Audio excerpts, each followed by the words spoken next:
Did Dany take the braids out of her hair because she has lost so many battles? Whoa. So I absolutely loved episode 4, which I feel like is not a popular opinion, but let's forget about that and go over the episode 5 preview and just speculate recklessly.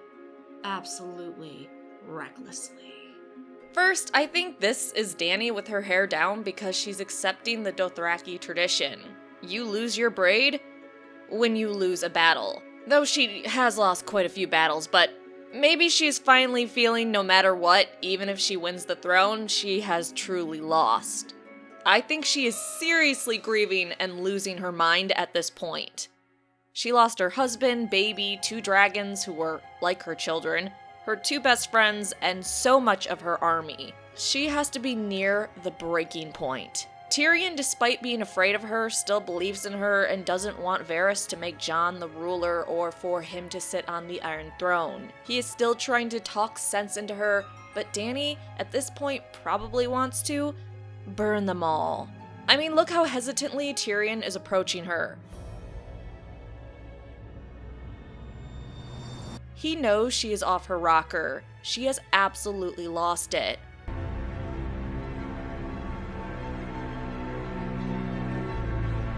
Which, despite what I've said before, I don't blame her at this point.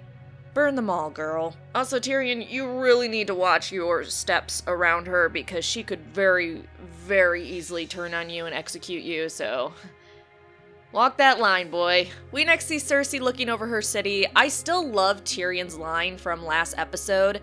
They hate you and you hate them. I know you don't care about your people. Why should you? They hate you, and you hate them. She is holding on so hard to a city and people she hates because she is so hateful herself. She's hateful. And so am I.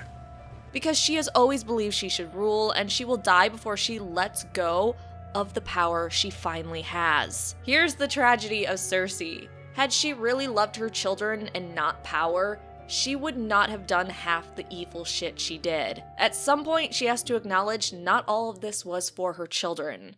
I mean, that smug smile says everything. The next scene, we see that Jon has arrived with his northern army and is outside of King's Landing with Davos and Tyrion. Obviously, Dany went back to Dragonstone to wait for Jon to come with his northern soldiers. So in this episode, we probably see Jon go to Dragonstone, meet with her, they talk a little bit. He keeps his word to have the northern soldiers aid her in her conquest. We see them do another war council, which just does not seem to go very well, and then they all go outside King's Landing to attack. Oh hey look, Dany has some Dothraki left. Hooray. Jon looks concerned, and I wonder if he isn't on board with Mad Dany's plan, but he wants to keep his word, and he's obviously still blinded by love, even though he can't be with her. Euron is on his ship and looking inquisitive or surprised. I think Dany is coming to burn his fleet and burn him alive. If I'm hopeful, please burn him alive. I wonder how that convo with Cersei went about how Tyrion knew she was pregnant despite Euron just learning that. I'm going to put a prince in your belly. When the war is won, the lion shall rule the land, the kraken shall rule the sea. And our child shall one day rule them all.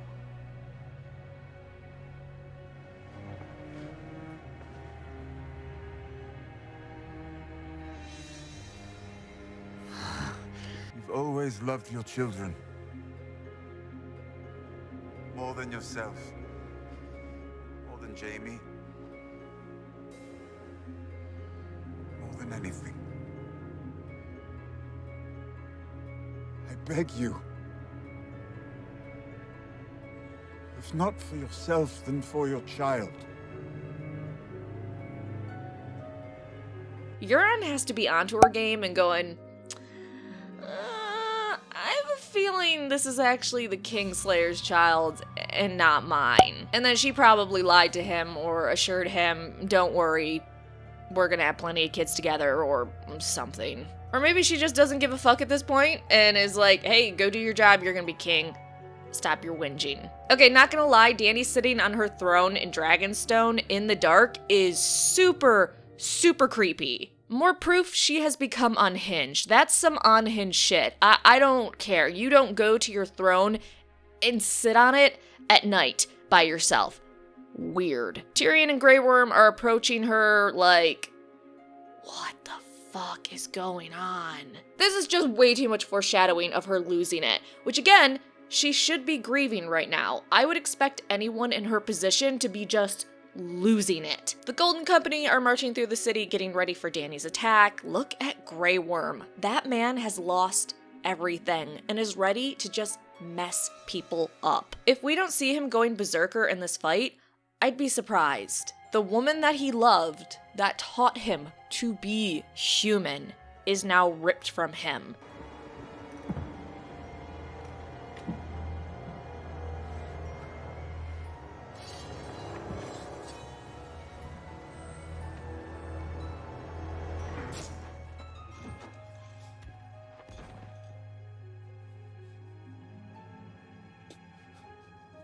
That dude has nothing left, except for to kill the people that took the only thing he loved from him. And then, of course, we see the Golden Company are gearing up more of the anti-dragon weapons. According to Inside the Episode, they have dozens on the walls of King's Landing and dozens more on the Iron Fleet. Also, they said something like they're 67 or 70-something% bigger than the anti-dragon weapons from last season, so go watch the Inside the Episode. It is crazy, the breakdown of Qyburn's new creation. So we end with what I said before, a surprised or inquisitive Euron. Dany is taking a playbook out of Aegon the Conqueror, going up into the clouds and then coming down to rain fire and death. I bet you a nickel Euron dies next episode.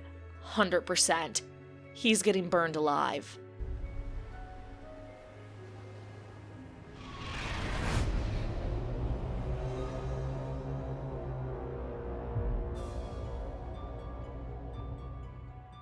So now let's go to my crazy predictions for episode 5, which you're probably thinking, I thought this whole video contained your crazy predictions.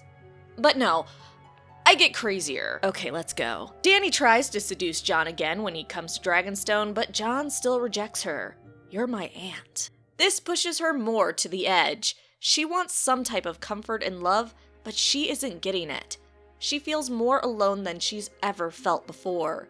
This pushes her to finally burn them all in King's Landing, and for Jon to have to stop a monster. Jaime gets to King's Landing in time to enter the city before the attack. He crawls back to Cersei, and because Cersei loves power over people, she gets rock hard at Jaime begging to be with her. Euron is suspicious about the baby situation, but Cersei sends him to man the Iron Fleet. Euron makes some sort of comment about killing Jaime to ensure he's the only one that puts future princes in her belly. Unfortunately, Euron doesn't get the chance because Dany burns him alive on his Iron Fleet. They don't even have time to aim their weapons at her. Varys turns on Dany completely and tries to put Jon on the throne. Dany finds out and murders him. Tyrion gets executed as well, with Dany thinking he is with Varys, and after all his failed plans, she can't trust him. Grey Worm goes berserk and kills everyone. Every man, woman, and child he sees. He doesn't care. You're a little orphan? You're gonna die. He lost the only thing he loved, and now everyone else will lose everything as well. Dany doesn't stop his massacre. Bran and Sansa discuss the Night King. Bran is plotting some evil shit. Don't trust that robot. What if Bran is now the Night King, or the mark on him makes him contain the Night King's essence? Brienne finds out she's pregnant. Sansa dismisses her to return to Tarth. Finally, Jaime and Cersei die together, hopefully with Jaime choking the fuck out of her because he's a hateful man. Clegane Bowl happens for real this time. It lasts an entire hour. The whole episode pretty much focuses on their epic fight. The Hound defeats his brother and heads north to marry Sansa and eat all the chicken he wants. Alright, so that's my breakdown of the episode 5 preview, but what about you? Do you think Dany's going all mad queen? Do you think she's justified? Like, subscribe, and let me know in the comment section down below.